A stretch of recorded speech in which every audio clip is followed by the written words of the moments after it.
Everyone expects Cody Bellinger to opt out of his Cubs contract. We've kind of covered this. We're going to talk a little bit more about that today. And now some of the other writers and Cub followers are saying that as well. So it really feels like the momentum is that he's going to go.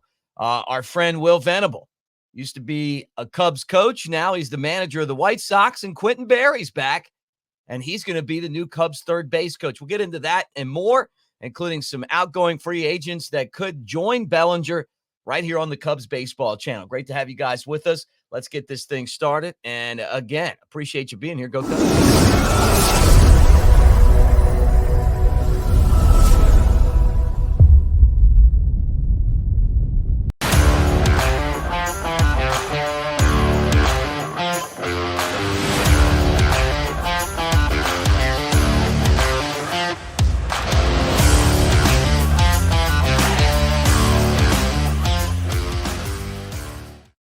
What do you say, everybody? Welcome to the Cubs baseball channel. Mick Gillespie here at Broadcaster Mick on the socials, and appreciate all of you guys for hanging out. All right, let's get right into it.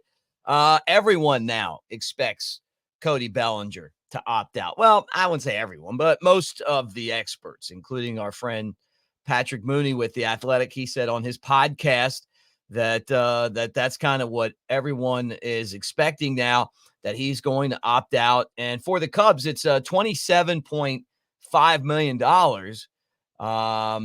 And then you also have another year under that contract. So they'd get like 50 some million dollars to spend if Bellinger opts out. And it probably makes sense for him, but everyone's saying it's a general belief that he's going. That's a way of saying, hey, same thing I said. I think he's gone. And that's going to be that, and I don't think the Cubs will go back after him again and try to re-sign him. I think that this time he goes, and that's probably going to be it for him. And a lot of that has to do with just the fact that there really isn't a position for him right now with Pete Crow Armstrong and Michael Busch, unless, something changes from last year. But Jordan Bastion, also from Cubs.com, MLB.com, he said basically kind of the same thing, that Bellinger is going to opt out. The general belief is that he'll be a free agent on the market again this winter. So expect that to be the move that happens. I said, and you guys can go back and watch the other video, I don't think that's really a terrible thing for the Cubs. And part of it is not that I don't like Cody Bellinger, but, was okay last year. 130 games, 18 home runs, 78 knocked in, had some injuries, ran into the brick wall, the ivy out there. That was bad. And, and then even, what was it? Jim Bowden saying that they could see him going to the Pirates. There's going to be some offers for him out there. But for the Cubs, it just kind of feels like they need superstar players. And look at the World Series. It's over now, and the team with the best players won the World Series. And it doesn't always work like that. But when the Dodgers added Shohei Ohtani to Mookie Betts, Freddie Freeman, Will Smith, that team became basically an all-star team. And then they came from behind and beat the Yankees in 5. They almost reminded me of the old Yankees team, like the Murderers Row Yankees teams, the Dodgers. So the Cubs, to contend with the Dodgers, they're going to need some more beef. And it just doesn't feel like Cody Bellinger is kind of in that category to me. But you know what? If he stays, it's not like he's a bad player. He's, but you're talking about a team that ended up, with 83 wins back-to-back seasons and didn't make the playoffs.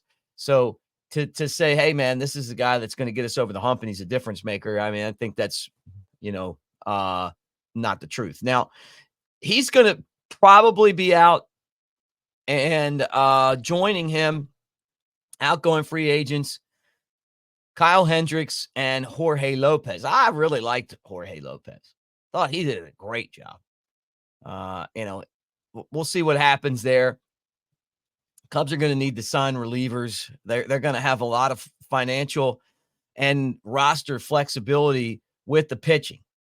And it's not like there's a line of guys in the minor leagues that you look at and go, okay, like kind of like all the position players that they have, where you feel like that they're beating the door down to get to the big leagues, right? That doesn't mean that some of these guys from the minor leagues aren't going to come, but it's not like this, group of top prospects that are there waiting, and there's some can't miss guys that you're turning around and seeing. Some guys are gonna do great, like Porter Hodge did last year, but he was on that prospect list, so he was kind of that guy that you were looking at. Now that doesn't mean you have to be on the prospect list to have success, but there's a reason why there's 30 guys that are named on that list, and a lot of those guys get to the major leagues. So that's it. Now you're going to start seeing all the arbitration stuff happen, and who's going to get money and who's not. So there's going to be some other guys that are kind of going to go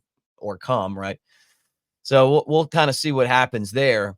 But Bellinger opt out is going to be the biggest news that's going to hit. And when it does hit, everybody's going to be like, whoa, okay, around baseball, but just expect that that's going to happen. Now, some coaching news. Quentin Berry coming over from Milwaukee. He was a first base coach. Now he's going to slide over to third, and he's going to join Craig Counsell. So Counsell's, we knew that he was going to go after some of his guys, trying to get some guys that he knows that can help this team.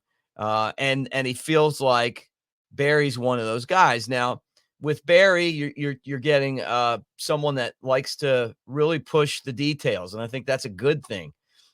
Details of base running, the intricacies of the job. So he'll be there and coaching third for the Cubs. When Counsell took over, I was surprised that he really didn't add a lot more staff members than he did last year.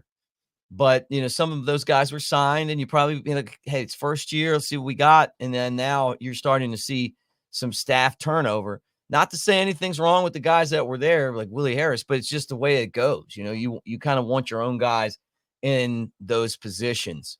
Now, this is a guy I like a lot that got the White Sox job, and a former Cub, like really like Theo Epstein and those guys loved Will Venable, and they kind of brought him up, and he did a lot of different jobs for the Cubs. He was the Texas Rangers associate manager.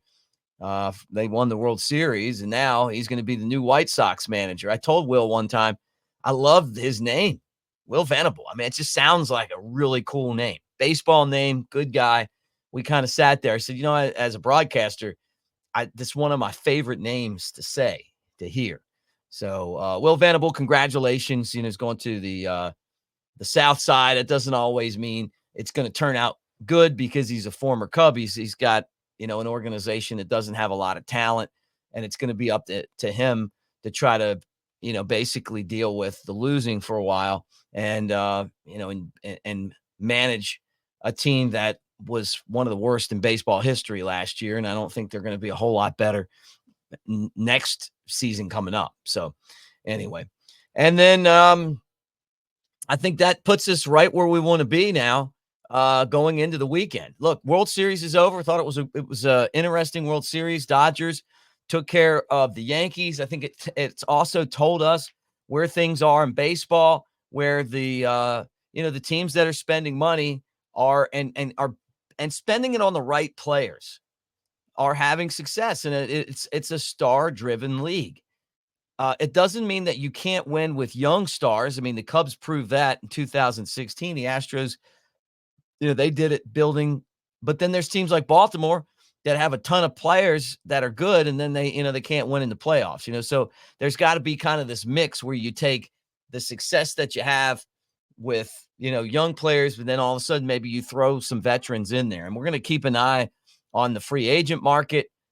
Juan Soto, certainly a guy the Yankees are going to want back, but would the Cubs be in the market for him? I mean, you're hearing rumblings that look for them to try to at least put their toes in the water. The Cubs need a Juan Soto type. They've got to have that guy that they can build around. And with Cody Bellinger opting out, then you're looking at the lineup that just got worse than it was last year, because he was probably your best player. So we'll keep an eye on that. Trades are possible. So, like, is Pete Alonso a serious candidate for the Cubs? I mean, would you make him a full-time DH? How would that work out? So, we'll see what happens. But this hot stove is going to be really interesting with the way that things are kind of grinding out, and the fact that I'm sure there's some pressure right now on this front office if they do stick, and they very well might. I mean, even on a 1-year contract to do or die. And that's what this is all about, doing or dying. You either go out there and win or somebody else is going to take your job. So we'll see what happens. But comment section, keep it going. Great to hear from all of you guys. The show with Naren, you guys liked it. We'll get him back. I gotta get Tim Wilkin back on again. Check in with Tim. Haven't talked to him for a while, but we want to get him on the podcast as well. So we'll do all these things right here on the Cubs baseball channel and keep you updated. Like, subscribe, thumbs up. Thanks for being here as we cruise through the hot stove season, my favorite time of the year, when you can try to figure out what the roster is going to look like and what kind of moves are coming. So thanks, guys. And again, go Cubs.